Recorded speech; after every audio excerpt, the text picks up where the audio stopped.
What if the airports Europeans mocked from afar became the places they could not stop praising? After landing in America, some travelers began asking an uncomfortable question. Had they judged the country before truly seeing it? When US, terminals made Munich Airport and London Heathrow look strangely outdated online. The real embarrassment was no longer about architecture. It was about how confidently people had believed a story that reality dismantled within minutes. America's airport surprise. The moment European football fans step into an American airport during the 2026 World Cup, one familiar story begins to fall apart. They have heard plenty about aging American infrastructure, chaotic public services, and a country supposedly incapable of organizing anything without turning it into a national argument. Yet their first hours in the United States reveal something far less dramatic and much more inconvenient for that old narrative. America is remarkably good at moving enormous numbers of people across enormous distances.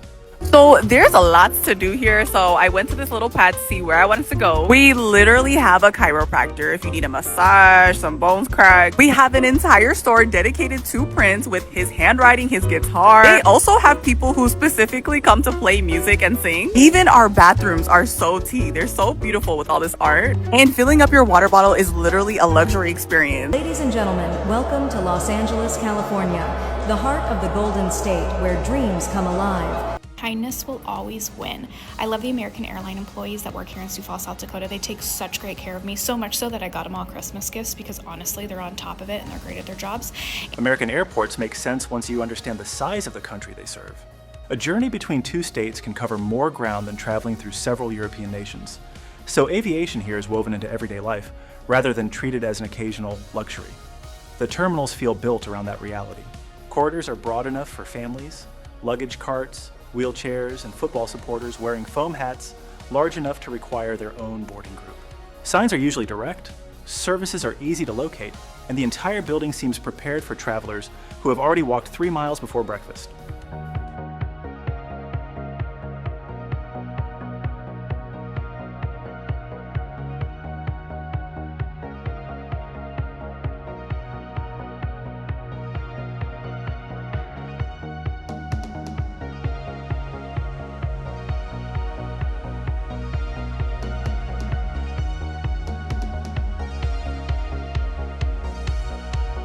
That practicality becomes especially noticeable when compared with some of Europe's most famous airports.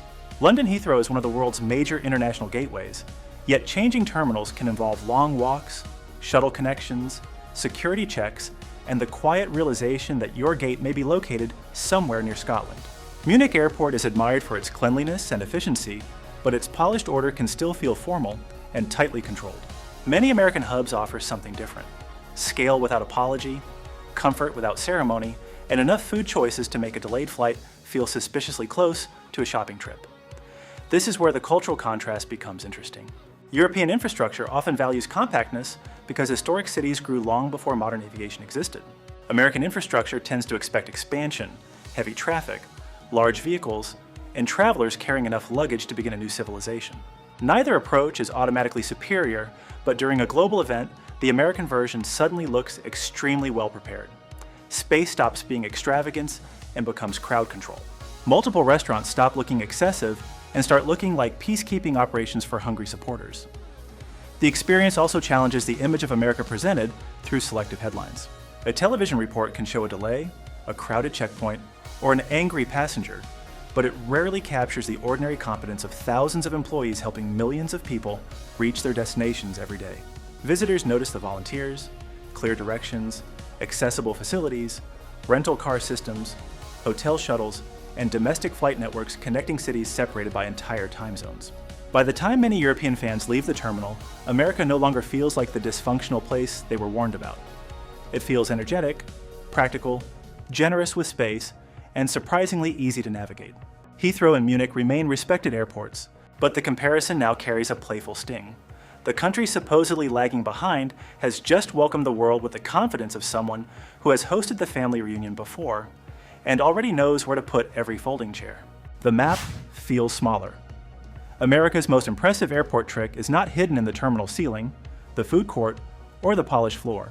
It appears the moment a traveler opens the departure board and realizes how many places are suddenly within reach.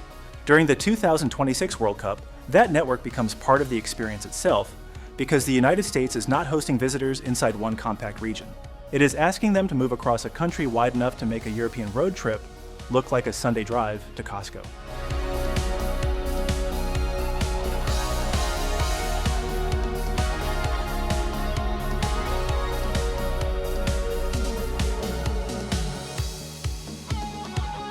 The United States has more than 19,000 airports and landing facilities, including roughly 5,000 public use airports. Most travelers will never visit the majority of them, but that number reveals something important about American life.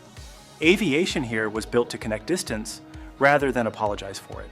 A supporter can arrive through New York, continue toward Atlanta, fly onward to Dallas, and still have enough options left to reach a smaller regional city without treating the journey like an expedition planned by Lewis and Clark.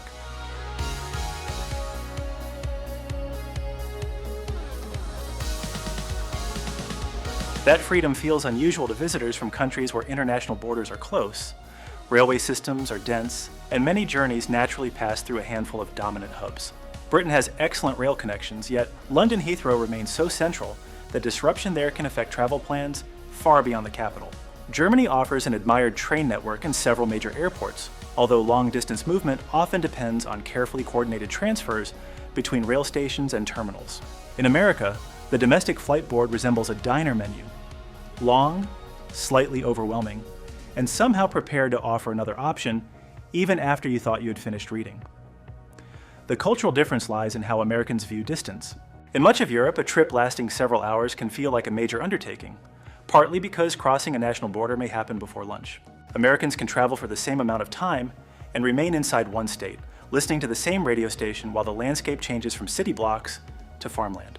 Air travel therefore became a practical bridge between communities, businesses, families, universities, sporting events, and vacations spread across an enormous national map.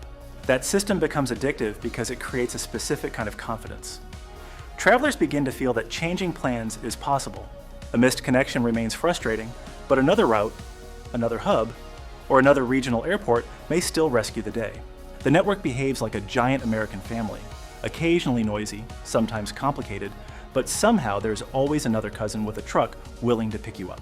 The World Cup allows European visitors to understand this strength in a way that headlines rarely explain. American scale is often described as a problem, yet the aviation network turns that scale into possibility. A country stretched across multiple time zones has built enough pathways to make distant cities feel connected rather than isolated. After living inside that rhythm for a while, returning to a smaller travel system may feel strangely restrictive. America has not shortened the miles between its cities. It has simply learned how to make those miles feel less intimidating, and that may be one of the most quietly impressive things visitors take home with them: the terminal teleporter. Some airports quietly assume that passengers enjoy cardio before boarding. American megahubs take a more realistic view. Travelers already have backpacks, children, rolling suitcases, coffee, and exactly 7 minutes before the gate closes. Asking them to cross several terminals on foot would be less like transportation and more like an audition for an Olympic event nobody trained for. This is where the internal airport train becomes one of America's most underrated achievements. At Dallas-Fort Worth International Airport, Skylink connects all 5 terminals after security. Trains arrive roughly every 2 minutes, and even the longest trip around the system takes about 9 minutes. Atlanta's plane train runs through the world's busiest airport, linking the domestic terminal with 7 concourses along an underground route stretching nearly 3 miles. It moves hundreds of thousands of passengers on busy days, quietly doing the work of a small urban subway, while most travelers are still wondering whether they packed their phone charger.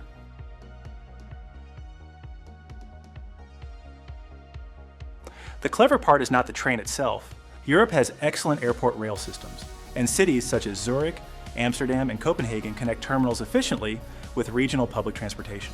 The difference appears inside many enormous American hubs, where movement between gates has been treated as its own engineering problem. The airport does not merely tell passengers where the next terminal is located, it gives them a machine designed to reach it before their coffee cools.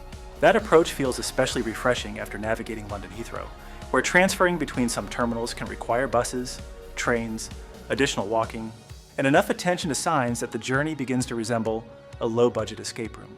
Munich Airport is orderly and beautifully maintained, although its 2 main terminals and satellite facilities can still demand careful planning when connections are tight. American airports often answer the same problem with cheerful mechanical bluntness. The building is enormous, so naturally there's a train inside it. If you are at the O'Hare Airport in Chicago and you want to save yourself $40 on an Uber, make sure you take the blue line. Once you get off your flight, you're going to want to make sure you're on Terminal 3 and you follow all of the ground transportation signs from there. When we made it to these glass doors, it was a bit confusing, but once you are through them, go left and go down the escalator. For gates E20 to E33. This is the only stop. Salga de aquí para las puertas E20 a E33. Es la única parada. This reflects something deeply American about infrastructure. When distance becomes inconvenient, Americans rarely ask people to pretend it is small. They build an escalator, add a moving walkway, install a shuttle, then place another sign beside it in case someone was distracted by a cinnamon roll. The solution may lack European elegance, but it carries a practical kindness that travelers notice immediately. That convenience becomes strangely addictive because it removes a layer of anxiety. Passengers stop measuring every corridor with suspicion. A distant gate no longer feels like a personal betrayal from the airline. Families can move together, older travelers conserve their energy, and international visitors gain confidence that a terminal change will not consume the rest of their natural lives. During the World Cup, this matters more than polished architecture or expensive artwork. Thousands of supporters arrive unfamiliar with the airport, often speaking different languages and carrying luggage decorated with national colors. An automated train asks very little from them. Follow the signs, step aboard, and let American engineering handle the geography. Perhaps that is why these systems leave such a warm impression. They reveal a country that understands its own enormous scale and has developed a sense of humor about managing it. America builds airports large enough to swallow a European village, then thoughtfully provides a train so nobody has to hike through the village carrying 3 suitcases. The terminal has flavor. Many international airports are designed to feel neutral, polished, and safely detached from the city outside. You could land, buy the same perfume sold on 3 continents, eat the same sandwich wrapped in the same plastic, and leave without learning much about where you actually arrived. American airports often reject that anonymous formula. They seem determined to introduce the city before visitors have even collected their luggage, almost as though the terminal itself has volunteered to serve as the welcoming committee. That local personality becomes especially noticeable during the World Cup, when supporters arrive expecting an airport and instead receive a small preview of America. In Austin, live music has long been part of the airport experience, with performances scheduled throughout the week across multiple stages. Nashville International Airport follows the same spirit, using local musicians and Southern food to remind travelers that they have landed in Music City rather than a generic building with airplanes attached. At Portland International Airport, regional restaurants, local products, and the airport's famously recognizable carpet have become part of the city's identity. Americans somehow managed to turn flooring into a hometown celebrity, which may be the most American branding achievement since putting a cowboy hat on a roadside gas station mascot. This approach reveals something deeper about the country.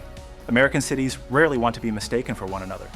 Texas does not arrive quietly, Tennessee will not hide the guitar, and New Orleans has no interest in pretending breakfast should be emotionally restrained.